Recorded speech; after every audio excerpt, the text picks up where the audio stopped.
तो चलिए सीधा मुद्दे पर आते हैं। हाल ही में जो 2026 तमिलनाडु एग्जिट पोल्स के आंकड़े सामने आए हैं ना, उन्होंने सचमुच तहलका मचा दिया है।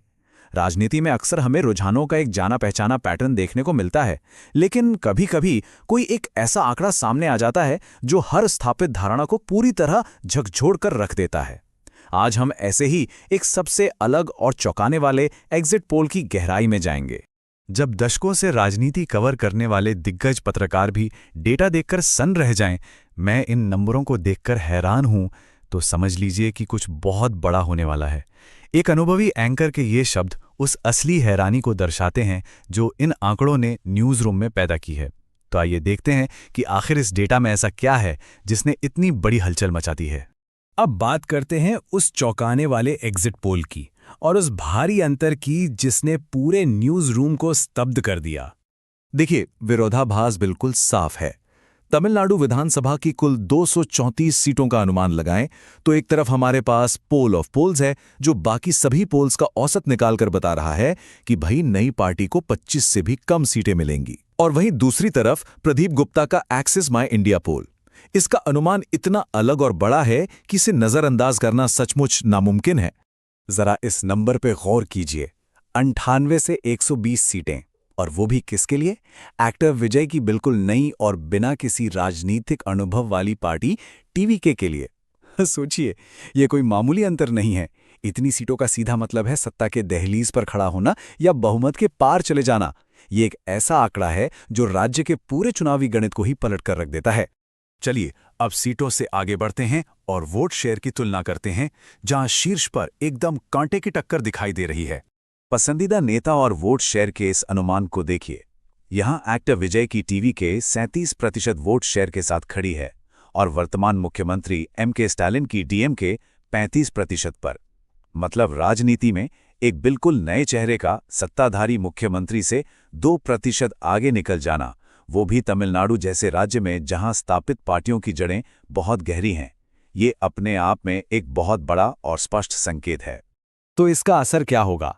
हम बढ़ रहे हैं एक नए त्रिकोणीय मुकाबले की तरफ जो दशकों पुरानी द्रविडियन डियोपोली को तोड़ सकता है। ऐतिहासिक रूप से अगर हम देखें तो तमिलनाडु की राजनीति हमेशा दो प्रमुख गठबंधनों के इर्द गिर्द घूमती रही है, मुख्य रूप से डीएमके और एआईएडीएमके। लेकिन अगर ये नए आंकड़े सही साबित होते हैं तो ये एक 3-pronged कॉन्टेस्ट यानी त्रिकोणीय संघर्ष की शुरुआत होगी। दशकों से चली आ रही दो गठबंधनों वाली इस व्यवस्था का इस तरह टूटना राजनीति के सारे पुराने नियमों को पूरी तरह बदल कर रख देगा। इस डेटा के पीछे का पैटर्न समझना बहुत दिलचस्प है। ध्यान दीजिए, डीएमके अपना मूल वोट बैंक लगभग बचाए हुए है, लेकिन सबसे बड़ा बदलाव आ रहा है एआईएडीएमके के वोट शेयर में, जो तेजी से गिरता दिख रहा है। जानकारों की माने तो करुणानिधि और जयललिता जैसे दिग्गजों के जाने के बाद जो एक वैक्यूम यानी खालीपन बना था, एआईएडीएमके का ये पतन उसी खाली जगह को और बढ़ा रहा है, जिससे टीवीके इतनी तेजी से बढ़ती हुई नजर आ रही है। अब सवाल उठता है कि क्या राजनीति में ऐसा पहले कभी हुआ है? आइए इस ऐतिहासिक समानता को समझते हैं। कहा जाता है ना कि राजनीति में सही समय पर सही जगह होना बहुत मायने रखता है। जरा 1983 के आंध्र प्रदेश को याद कीजिए। वहां कांग्रेस का एक छत्र राज था, जिसे सिनेमा के सुपरस्टार एनटीआर ने अपनी नई पार्टी बनाकर रातों रात उखाड़ फेंका था। अब आज 2026 में करुणानिधि और जयललिता के बाद वाले तमिलनाडु में नए सुपरस्टार विजय की ये एंट्री बिल्कुल उसी तरह के टेक्टोनिक शिफ्ट या कह लीजिए एक बड़े भूचाल की याद दिलाती है। लेकिन रुकिए, यहां एक बहुत महत्वपूर्ण अंतर भी है जिसे समझना जरूरी है। 1983 में एनटीआर ने आते ही एक ऐतिहासिक लैंडस्लाइड जीत दर्ज की थी, एकदम एक तरफा बहुमत। अब 2026 के इन अनुमानों को देखें तो विजय की टीवीके का 37% बेस और 120 तक सीटें जीतना वाकई विशाल है। लेकिन विशेषज्ञों का मानना है कि तकनीकी रूप से ये अभी भी एनटीआर के उस जादुई लैंडस्लाइड के स्तर को नहीं छू पाया है। फिर भी किसी पार्टी के पहले ही चुनाव में ऐसे आंकड़े देखना सच में अभूतपूर्व है। जाहिर है, इस आउटलायर डेटा पर राजनीतिक प्रतिक्रियाएं तो आनी ही थी। आइए देखते हैं कि बाकी स्थापित पार्टियां इसे कैसे समझ और समझा रही हैं। शुरुआत करते हैं बीजेपी के रुख से।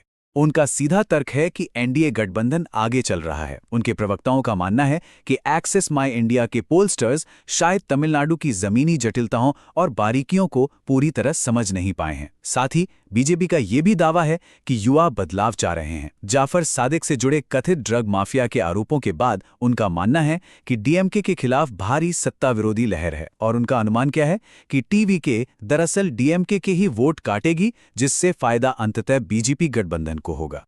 वहीं दूसरी तरफ सत्ताधारी डीएमके का रवैया बिल्कुल अलग है। वे सेक्सिज्मा इंडिया पोल को सिरे से खारिज करते हैं। उनका साफ कहना है कि महिलाओं और युवाओं के लिए उनकी योजनाएं और सुशासन जमीन पर सुपरहिट रहे हैं। डीएमके के मुताबिक टीवीके का वोट शेयर किसी भी हालत में 15% के पार नहीं जाएगा और उन्हें मुश्किल से 5 से 10 सीटें ही मिलेंगी। उनका तर्क है कि टीवीके मुख्य रूप से विपक्षी पार्टी एआईएडीएमके के वोट खाएगी, जिसका सत्ताधारी डीएमके पर कोई खास असर नहीं पड़ने वाला। डीएमके के इस भारी आत्मविश्वास की झलक इस बयान में साफ दिखती है। हर दूसरे प्री पोल ने डीएमके पार्टी की जीत की भविष्यवाणी की है। मतलब स्थापित पार्टियां आज भी उसी पोल ऑफ पोल्स वाली आम सहमति पर कायम हैं और इस एक भारी आउटलायर पोल को बस एक डेटा की गड़बड़ी मानकर चल रही हैं। लेकिन इस पूरी चर्चा में जो बात सबसे दिलचस्प है, एक तरह की विडंबना कह लीजिए, वो ये है कि इतने बड़े उलटफेर के अनुमान सामने आने के बावजूद तमिलनाडु की दोनों पुरानी द्रविडियन पार्टियां आज भी आधिकारिक तौर पर एक ही बात पर सहमत हैं। और वो बात क्या है?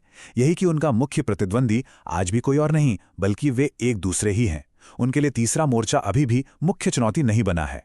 तो इन सब बातों के बाद हम एक बहुत ही बड़े और विचारणीय सवाल पर आकर रुकते हैं।